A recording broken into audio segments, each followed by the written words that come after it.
নমস্কার বন্ধুরা, তোমরা সবাই কেমন আছো? আশা করছি অনেক ভালো আছো। তো আমি দেবী চলে এলাম তোমাদের জন্য নতুন আরও একটি ভিডিও নিয়ে। তো আমি কয়েকদিন ধরে বেশ ময়দা মাখা ভিডিও দিচ্ছি। মানে তোমরা ভাববে যে প্রতিদিন কেন এই ময়দা মাখা ভিডিওগুলো দিচ্ছে। আসলে আমার বোন এসেছিল বাড়িতে, আর বোন এসেছে মানে দুই বোনের রাজত্ব।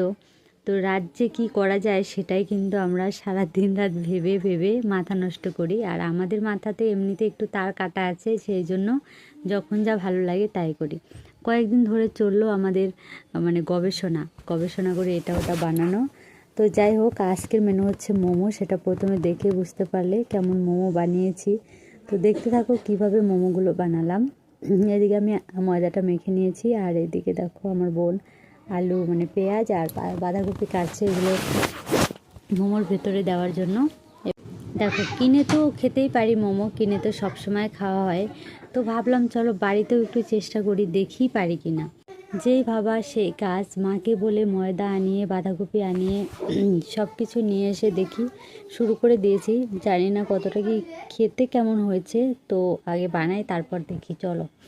আর হ্যাঁ, এরকমই স্পেশাল মেনু দেখতে আমাদের চ্যানেলটিকে সাবস্ক্রাইব করো, আর যারা ফেসবুক থেকে দেখছো তারা ফলো করে অবশ্যই পাশে থেকো। তোমাদের ভালোবাসা ছাড়া এরকম স্পেশাল কিছু বানানোর কথা তো ভাবাই যায় না। তো যাই হোক, এবার স্পেশাল মেনুটা দেখতে হলে সঙ্গে থাকতে হবে, সঙ্গে থাকো চলো।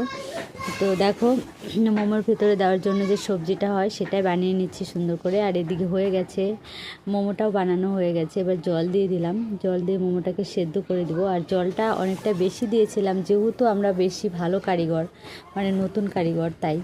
আর এদিকে দেখো লেচির মতো আগে করে নিচ্ছি, যদিও জানি না কীভাবে করতে হয়, তবুও প্রথম থেকে এইভাবেই শুরু করলাম। লেচির মতো করে করে নিয়ে নিলাম এখানে। এরপর এটাকে একটু বেলে নিব, বেলে নিয়ে তারপর সুন্দর করে বানাবো। দেখো, আমাকে আবার কেউ হায়ার করতে চেও না যে আমাদেরকেও মোমো বানিয়ে দিতে হবে। আমি কিন্তু পারবো না, আমি কিন্তু ব্যস্ত, আমার কিন্তু সময় নেই। যারা যারা দেখছো নিজের দায়িত্বে দেখো, কেউ কিন্তু অজ্ঞান হয়ে পড়ে টরে যেও না আবার। যাই হোক, এইবারে দেখো সব কিছু হয়ে গেছে। এবার এই যে দেখতে পাচ্ছ, এটাকে কি বলবো, গামলা বা ঝাঁঝরি যেটাকে বলতে পারো তোমরা, ছিদ্র ছিদ্র করা যে পাত্রটা, এটাকে একটু তেল ব্রাশ করে নিতে হয়। আমার কাছে একটু ব্রাশ নেই, তাই হাত দিয়েই করে দিলাম এটাকে। এরপরে বসিয়ে দিলাম হাঁড়িতে। হাঁড়িতে বসানোর পরে এই যে মোমো দেখতে পাচ্ছ, সুন্দর মোমো বানিয়েছি। দেখো, এরকম মোমো কি কেউ আগে কোনো দিন দেখেছো? একবার বলে যেও, এত সুন্দর সুন্দর মোমো দেখে অজ্ঞান হয়ে যায় না প্লিজ। এইবারে মোমোগুলো করব সেদ্ধ করে খেয়ে দেখবো কেমন হয়েছে, আর সেটাই তোমাদেরকে বলবো।